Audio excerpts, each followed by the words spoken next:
This is Joy News Prime, and coming up, Bank of Ghana revokes licenses of 23 savings and loans companies, including GN Savings and Loan Company. It says we're insolvent. All this certainty is now in the banking sector. We'll bring you details of the bank statement, plus hear from a banking expert on the developments as well as GN, and also hear from some customers. What's going to happen to us?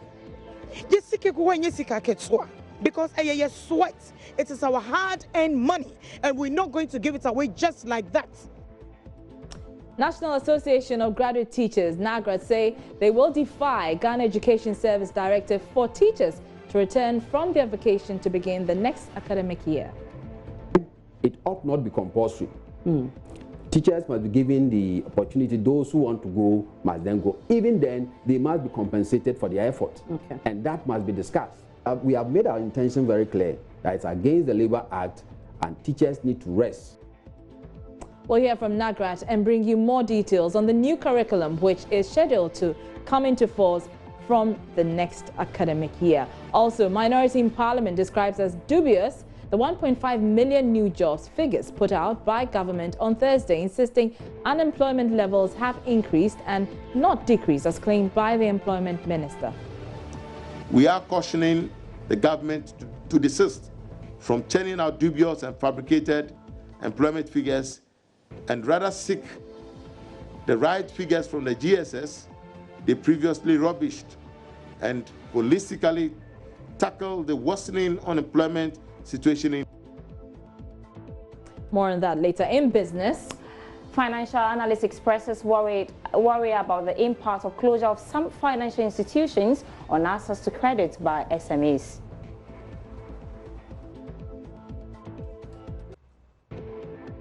I'm Marba Kumsin, and Joy News Prime comes to you live from the Joy News studio at Kokomimle here in Accra with digital address GA0992539. Stay tuned in.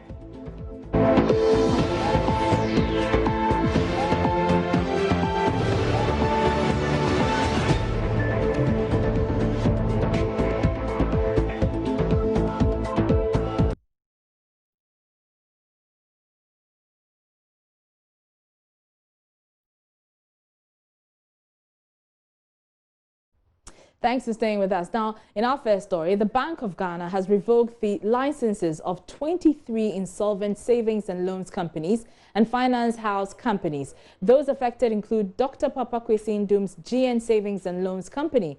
According to the central bank, the revocation of the licenses of these institutions has become necessary because they are insolvent even after a reasonable period within which the Bank of Ghana has engaged with them in the hopes that they would be recapitalized by their shareholders to return them to solvency. My colleague George Afe has been looking through the central bank statement and joins me in studio with details. So, George, which other institutions have been affected? So, Araba, just a breakdown of the numbers, because you have about 15 savings and loans companies, 8 finance houses, 1 leasing company, and then 1 remittance. So put together will give you 23 companies that have been affected, or finance institutions that have been affected by this action coming from the Bank of Ghana. You can talk about Ascent Financial Services, Adum Savings and Loans, All Time Capital. That's another big institution. You can talk about Alpha Capital Savings and Loans. We have ASN Financial Services. You can also talk about CDH Savings and Loans Company. That is a big firm in this whole space when it comes to savings and loans and finance houses. We have Commerce Savings and Loans. We also have a Crest Finance House. We also have a Dream Finance House. You have Express Savings and Loans. We have First African Savings and Loans. And we also have First Allied Savings and Loans. We have First Trust Savings and Loans, Araba. We have a Global Access Savings and Loans Company. And the big one, GN Savings and Loans Company. Ideal Finance, they've also been following this space.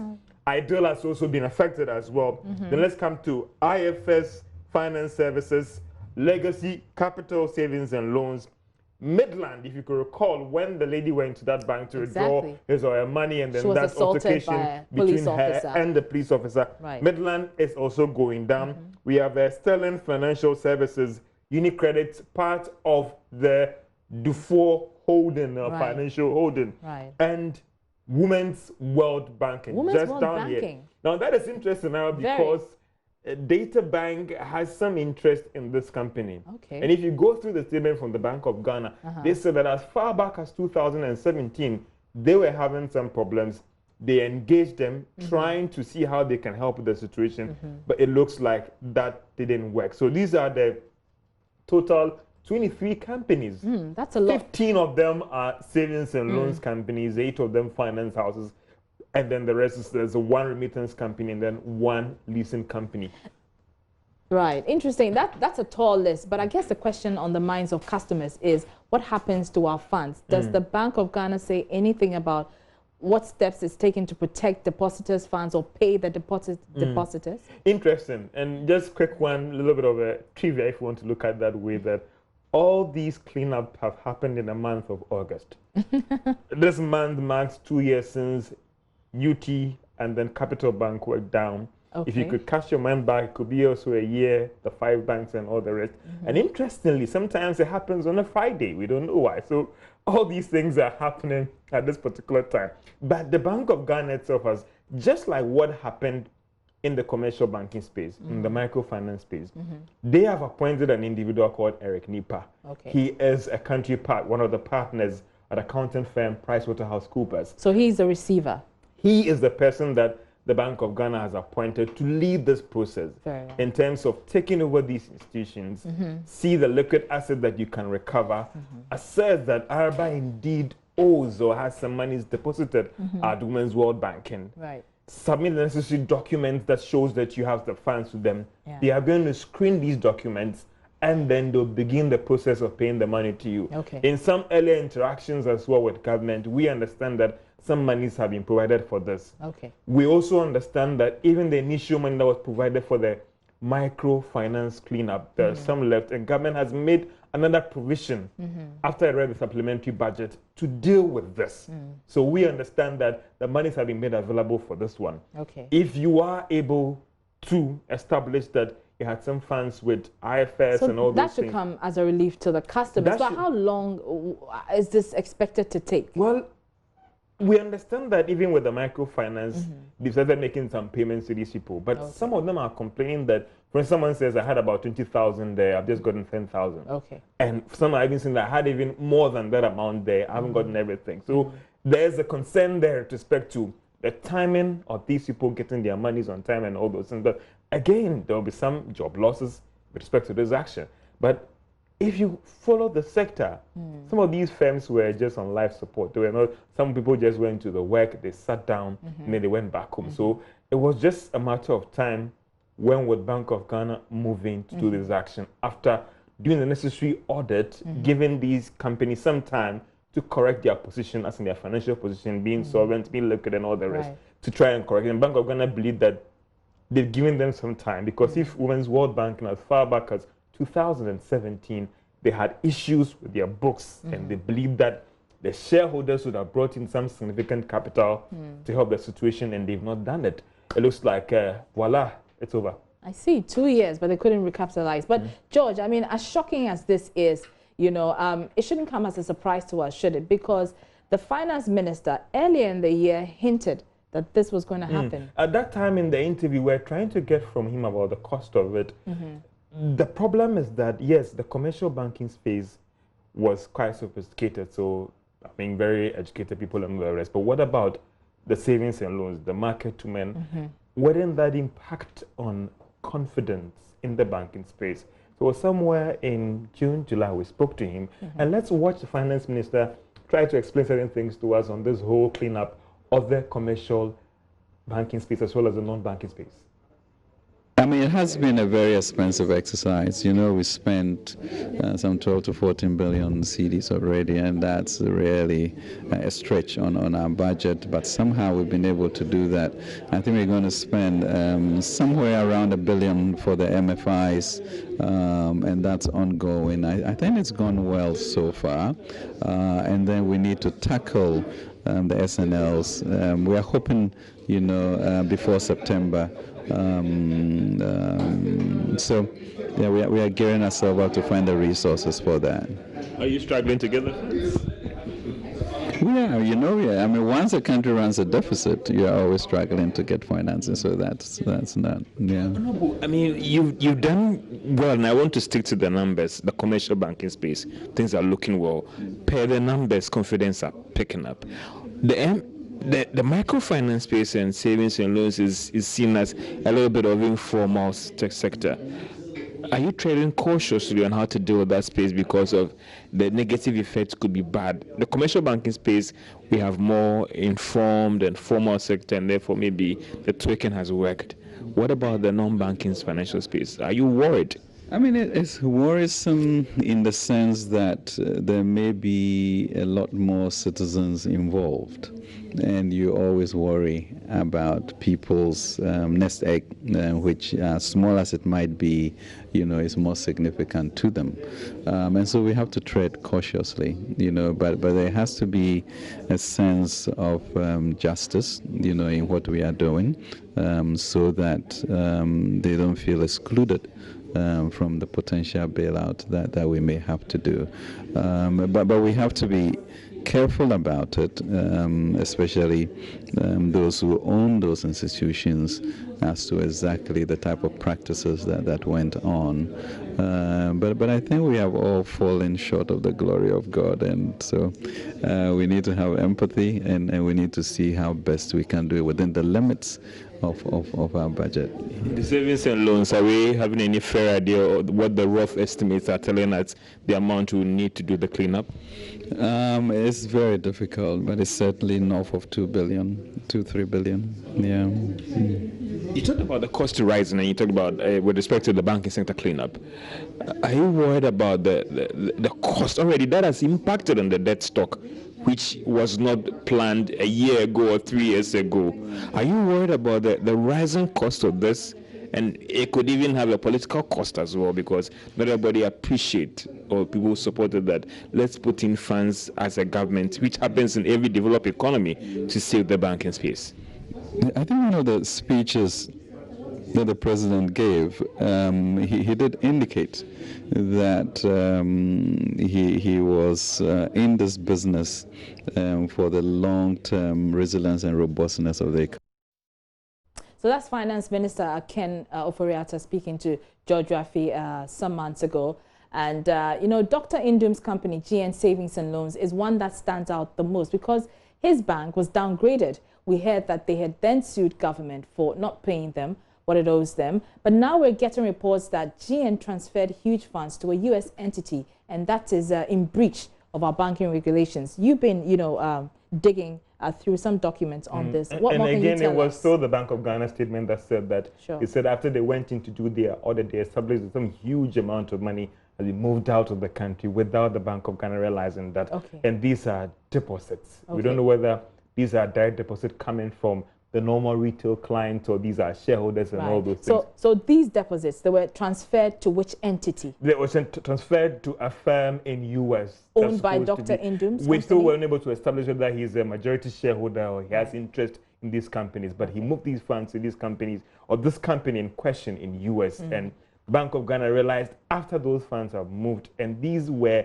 depositors' funds that Indum was said to have moved it out of the country to U.S. Okay, interesting. But in the last few minutes, we're getting, there's a statement that's been issued by GN Bank, and they have been responding to the issues that have come up following the statement that the Bank of Ghana has issued. And I'm going to be reading portions of that. What they say is, and it's dated today, subject regarding reports of GN Savings receivership. And it says, it has come to the attention of Group Indum Limited the entity representing the interests of majority shareholders and founders of GN Savings Limited, that documents are circulating that purport to be from the Bank of Ghana regarding the receivership of GN Savings Limited. Please note the following. 1. Neither shareholders nor management of GN Savings have received any official communication from the Bank of Ghana regarding receivership. 2. If these documents are indeed genuine, the statements regarding GN Savings are wildly inaccurate. Given the detailed information provided to the central bank nearly a year ago, these statements are inconsistent with our discussions with both the BOG and the Ministry of Finance. We are aware that the Ministry of Finance has previously confirmed that balances due GN and other related parties are far in excess of the amounts quoted in the communication from the Bank of Ghana. 3. Our position is that GN Savings is not only solvent, but would be highly liquid if the Ministry of Finance simply ordered itself and other government agencies to quickly pay amounts owed to GN Savings and other related entities. We expect this matter to be resolved in due course. And 4. GN Savings and all other concerned stakeholders will respond with more details shortly. But in the meantime, we pray that all customers and stakeholders remain calm while we work through this matter with the relevant authorities. And it is signed by Papa Kwesi Indum, Chairman and CEO of Group Indum. Thank you very much, George Yafe, for those details. And, well, a while ago, my colleague Komla Adum visited the offices of GN and Midland Savings and Loans. Here is what some of the customers had to say about the matter.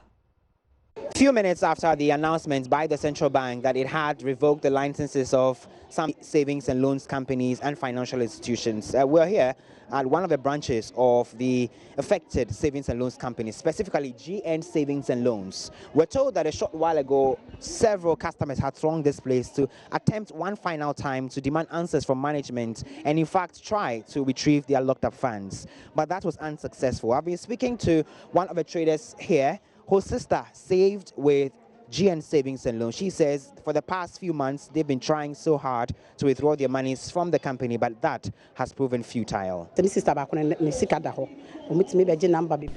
saved with GN Savings and Loans. She has not been able to retrieve her funds, and now their licenses have been revoked. What will happen? Government must intervene. Now,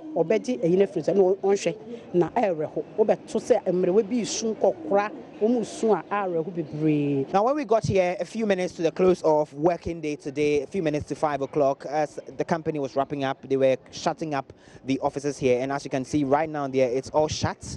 Customers do not know what is going to happen to their funds that have been saved at GN Savings and Loans.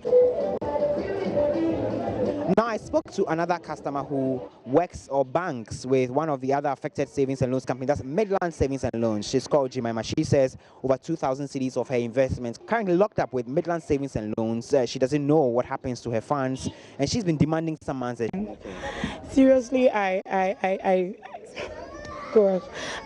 don't know what to do, because my main case ever since I saw issues, the main kind of the controversies as a damn by yes, my police ni be a baby near there. Wow, and I'm a call minimum save 7 years. No, this year is 8 years, right? 8 years. The only time I made to withdraw 3,000 Ghana cedis was last year. And no cramp on many about ports and I was I stood there for like three days. And son of me 3,000 Ghana cedis. Sweetheart, what you say? That's a CIA, your license. What's going to happen to us? Yes, what you say? I have branchy, who manager, na manager. The last time I acquired protest, I acquired a airport. You must say, oh, young chain, Namobama Yesika. They seen and they are Jamo license. And they are Jamo license. What do you expect us, the customers, to do? Sweetheart, seriously, I'm buying Bremo because I sweat. It is our hard-earned money, and we're not going to give it away just like that. Okay. Okay, now, do you know any other people who may have been affected, maybe your friends or business partners who may have been affected by this? Seriously, a lot of people, because talking about Meme Bank Midland, yeah, about 6 friends, and you start to say yes, save you all because you start any petty trade. Into enter into your businesses near the end, still we're saving them with them. Even in their crisis, during their crisis, you disika koye. You disika kwa no manchi. As who kosa kwa yisika, ya mausika. We any shine for.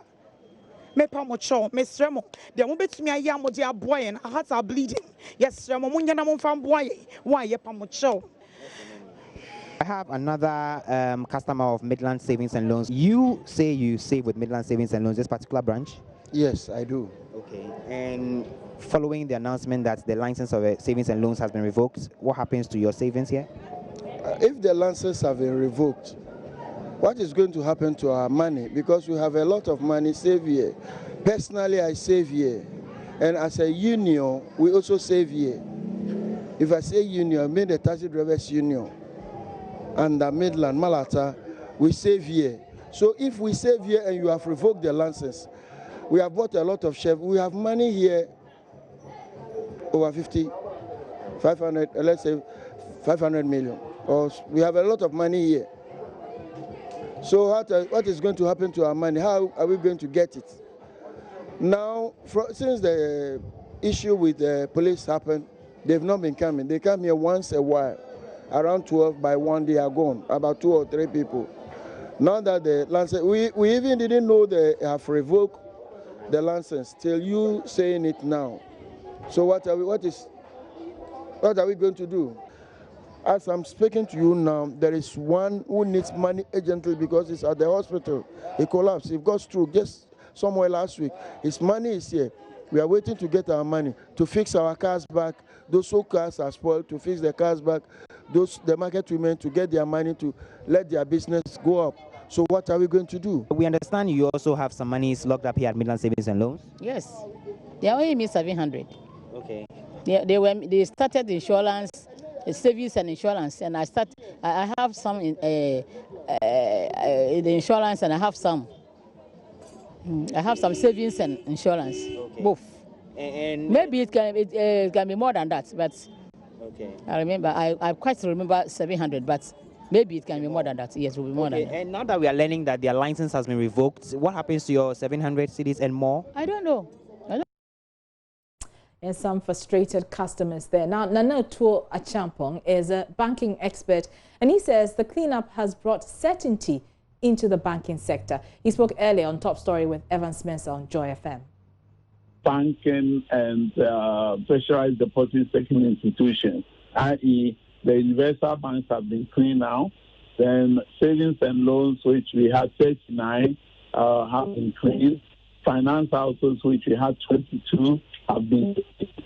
And microfinance has been cleaned.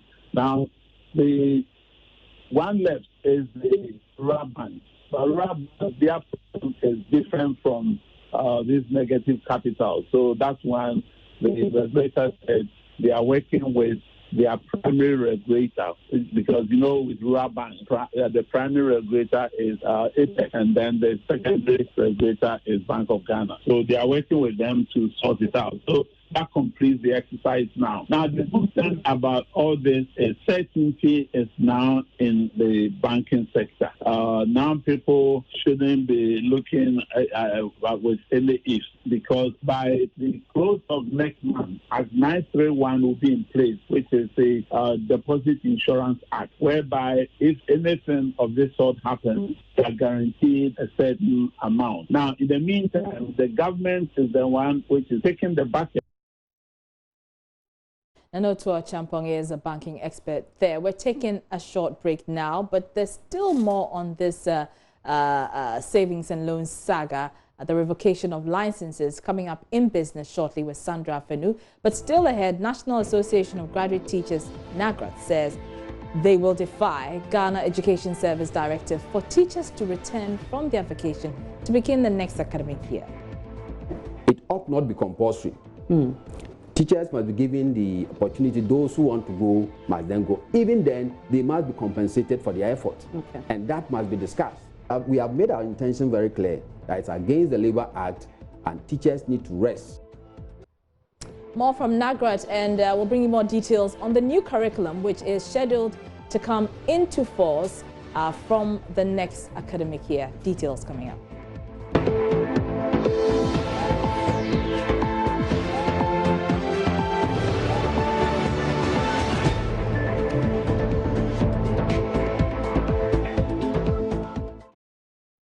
You're welcome back. Now, the National Association of Graduate Teachers, NAGRAT, has served notice they will defy the directive by the Ghana Education Service for teachers to return from their vacation to begin the next academic year. NAGRAT says its members are unhappy with the inadequate time given for them to peruse the new curriculum, which is scheduled to come into force from next month. We'll hear from NAGRAT shortly, but let's first focus on the issue which has generated this controversy. I'm talking about the new curriculum. What does it entail? Well, beginning from the 2019-2020 academic year, the Ghana Education Service will roll out a new educational curriculum that will focus on the total development of the child and not be examination focused to discourage learning by rote, also known as chew, pour, pass and forget. The new curriculum covers pupils from kindergarten through primary, junior high school to senior high school.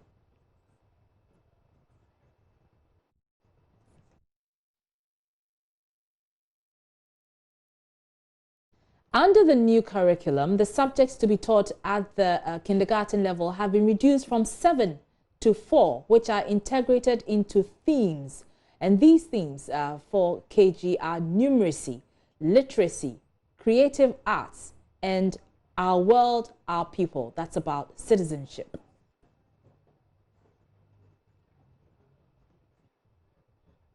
There is, however, no change in the number of subjects at the primary level. And we also have what we call the standards-based curriculum. This means that at every stage in school, a pupil is expected to demonstrate understanding and mastery of the knowledge and skills that they are expected to learn as they progress through their education. There will be national assessments for pupils in primary 2,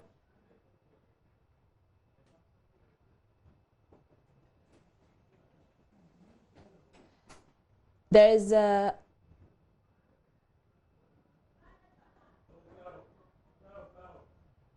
however, no change in the number of subjects at the primary level. As we indicate, the standards-based curriculum is also included in this. It means that at every stage in school, the pupils will be expected to. There will be national assessments for pupils in primary 2, 4, and 6 to track their progress, to enable the service to put in measures to correct the challenges that they had. Also, the history of Ghana as a subject will be compulsory for each child from primary 1 to 6, while religious and moral education and physical education would each be standalone or separate subjects. Now, PE will be a standalone subject and it will be taught practically. French will also be introduced at the upper primary.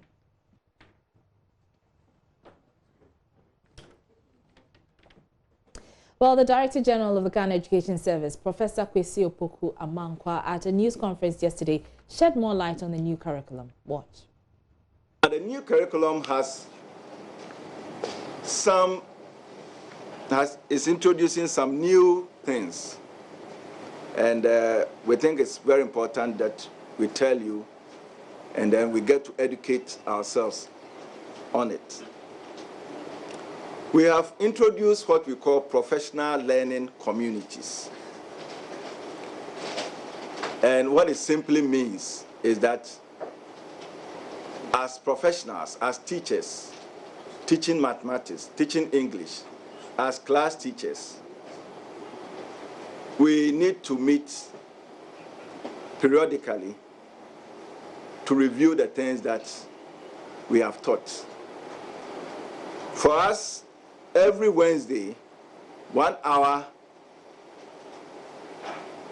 the teachers will meet to review the things that they have taught during the week, and then also try to help each other to find a way of trying to improve themselves.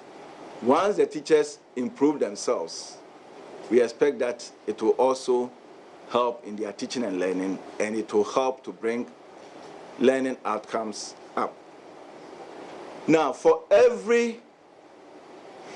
once in every quarter, there will also be a day that the schools will be closed for pupils and students, but teachers will be meeting to do what we call continuous professional development or professional development day. We are calling it professional development day, so that they will go through a series of trainings to update themselves, to help them to improve on their teaching and learning.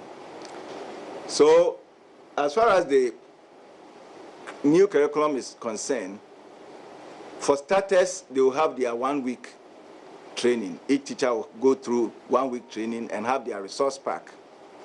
But we also recognize that this is the first time that we are introducing this on that large scale, and there will still be challenges here and there.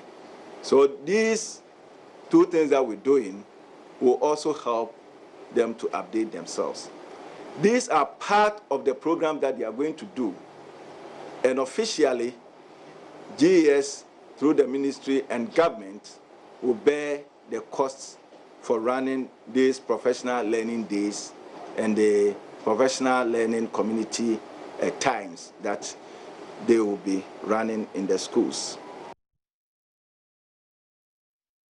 While the implementation of the new curriculum could hit a snag if those expected to roll it out, the teachers, go ahead with their threat not to return from their vacation to begin the next academic year. As you know, the teachers are currently being trained on the new curriculum, but the complaint from many of them is that the 5 days allotted for the workshop for the training is too short for them to grasp all the issues, and they think that they are being rushed. General Secretary of NAGRAT, Samuel Dazi, spoke to my colleague Aisha Ibrahim earlier on the polls. Here we are running a semester system, and as per the arrangement of the semester, teachers are supposed to enjoy 16 weeks of rest. Okay. And some teachers have taught since January. Okay. And so for us, we don't understand and we cannot accept that after we have finished marking our work and we are going to take a few weeks to reorganize ourselves, come back refreshed and ready to deliver, we'll be called midstream to come back to school. We don't accept it. Okay. Have you had any, or have you made any attempt to engage government or the Ghana Education Service on this terms so that they can also hear out? And what has been the response? Of course, we wrote to the employer once we saw this in the on social media. We wrote, and we've not had a direct response, but the minister issued a statement that suggested that we will stick to our normal holiday and go back in September. But that notwithstanding, we've had this issue going round. And so what we're saying is that our position hasn't changed. Teachers are taking their rest. If there's an emergency and teachers will be recalled, there must be a discussion. And then it ought not be compulsory. Teachers must be given the opportunity. Those who want to go must then go. Even then, they must be compensated for their effort. Okay. And that must be discussed. We have made our intention very clear that it's against the Labour Act and teachers need to rest so that they can go back and do a good job. We've not had any such response from the employer. We have also put it out there in the press conference at the end of last month. And so we're only reminding our members that our position stands same. Okay. In other news, the minority in Parliament has described as dubious employment figures put out by government Thursday, insisting unemployment levels have increased and not decreased as claimed by the employment minister. The minister, Ignatius Baffour-Iwua, told a media briefing government's flagship programs, including Planting for Food and Jobs and Free SHS, have reduced the number of unemployed persons. He explained that a total of 611,397 jobs have been created in the formal sector, out of which the ministries, departments and agencies accounted for 343,458 jobs. That's not all. Government's flagship Planting for Food and Jobs program created 1.5 million jobs. One of the major contributors to the decline in unemployment has been the introduction of the free senior high school. You may ask why. I indicated to you earlier that the working population starts from age 15. At age 15, a child had just completed junior high school or junior secondary school. So all things being equal, all those who otherwise wouldn't have continued education will have fallen into the unemployment bracket. But for the free senior high, they are schooling, so you cannot say that they are unemployed. So one of the major contributory factors to the decline in unemployment is the introduction of the free senior high school.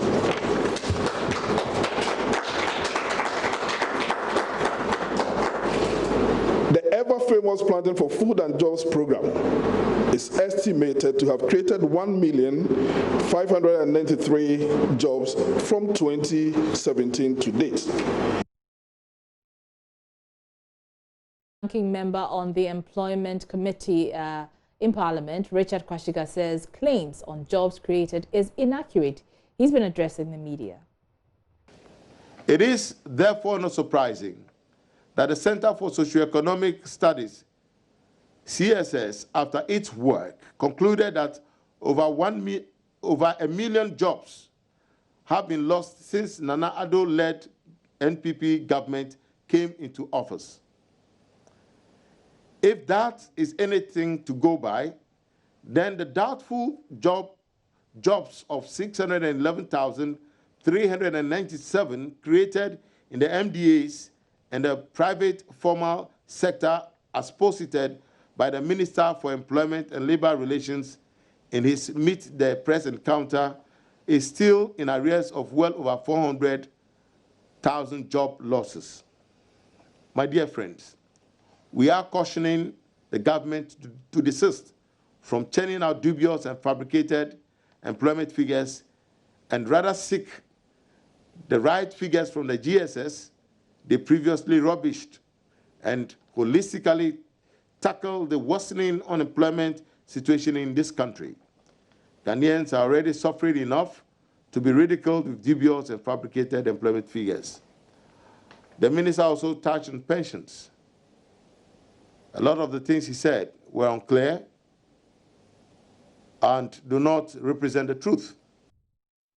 Now, 20 unapproved routes, no checks on goods being transported, and accusations of extortion by border officials. These are just some of the challenges facing immigration officials in the Northeast region. On today's edition of Porous Borders, the Joint News series highlighting the state of Ghana's points of entry, correspondent Ilyasu Tanko interacts with some smugglers and persons who use unapproved routes to and from the country. His report is read to you. The Bunkpurugu-Nankpanduri district shares boundaries in the north with Gari district in the Upper East region, west with the East Mamprusi, south with Gushegu and Treponi district. With an estimated total land size of over 1,200 square kilometers, the district is a leaking gateway with just 2 approved routes and over 20 illegal entry routes from Togo into the country. There is limited presence of security and law enforcement officials at the 2 approved routes found in these communities located in Bunkpurugu and Nankpanduri. On June 13, this is what we encountered at the approved routes from Bunkpurugu to Togo. John Larry is a commercial tricycle driver transporting Ghanaian traders to Togo. Okay, so when you get to the immigration service, what do they expect? Do they take money from you? Yeah, they are taking money. How much? 2 cedis. Custom 3 cedis. The other barrier 2 cedis. So when you go, when you're coming, you have to pay the same thing? No. And the Togolese officials too, they take money? Yes, pay this 5 cedis. The other one 5 cedis. Another driver, Gancon Collins, tells me although it's easy to evade border officials through the numerous illegal entry points, he always prefers using the approved route because security personnel will only take some money and allow him to pass. So we have Ghana borders too, then Togo too. So anytime you are going, then when you come to the custom barrier, any bags that you pick, you just give them 5 cedis. but only that they consider them take 5 cedis, but one is 2 cedis, but we always consider them give them 5 cedis. The Oti River slides through communities in Ghana and Togo and serves as the main point for illegal movement. Every day, people use these points at different locations to smuggle and traffic goods into the country. Daniel Yanube details how he has used the unapproved routes many times to smuggle items into Bunkpurugu. Speaking in a Togolese community called Yambori, Daniel showed us one of the unapproved routes through which they enter Ghana illegally. This road, this main road, is linking up to Bunkpurugu. When you are to pass through to immigration, go to Bunkpurugu, then you take this road to Bunkpurugu. Come to the customs, the Togo soldiers before you now come to immigration and then Ghana customs, then you go to Bunkpurugu. So that place, we don't have immigration officers? No, immigration is not there. So have you ever used this road before? I've ever used it before, because if it is raining season that we feel difficult crossing that river. There's some river linking. After the river, you link up to Bunkpurugu. So it means many places linking up to Bunkpurugu, many roads there. Both immigration and custom officials in the district declined to comment. However, the district chief executive, Alhaji Majid Azuma, says following recent reports of increased terrorist attacks in Burkina Faso, the government has moved in to tighten border security. According to him, special anti-terrorism troops have been deployed to help immigration officers secure the country's borders in the district. Understandably, he will not provide further details about the mission of this special force, but added they are on an operation codenamed Operation Conquest Fist. The porosity of the border over here, in fact, is a problem. It's a problem because the approved routes over here, one is at Bimbani, one in the Bufubu town here, and one at the Bamoga, where we have a migration, custom, and police checkpoints along the road. But the rest, which some the local people use bike to cross to go to Togo, I can say that it's uncountable. You cannot trace them easily. But these days we are experiencing terrorist attack in some part of the borders of the country. Bunkpurugu district, and for that matter, Yoyo in addition, is share border with Togo. For the past 4 years and some months I'm here as a district commander, we have not experienced anything like terrorist activity which may bring about a problem in the district. Then it was recently that we have some administrative directives which brought about Operation Conquest Fit. With the dispatchment from Accra, especially the IFPU personnel from Accra, with a vehicle, strong vehicle, of course, to come and patrol the borders in the district. So their presence alone, in fact, is very good. Then it's also giving building confidence in the people in the community, especially the community along the border post or border area. The local police district commander, Chief Superintendent Stephen Delaporte, is the leader of the team. He said together with his men, they are ready to counter any terror attacks. Nabadui district has a team, anti-terrorist team in Bunkpurugu here.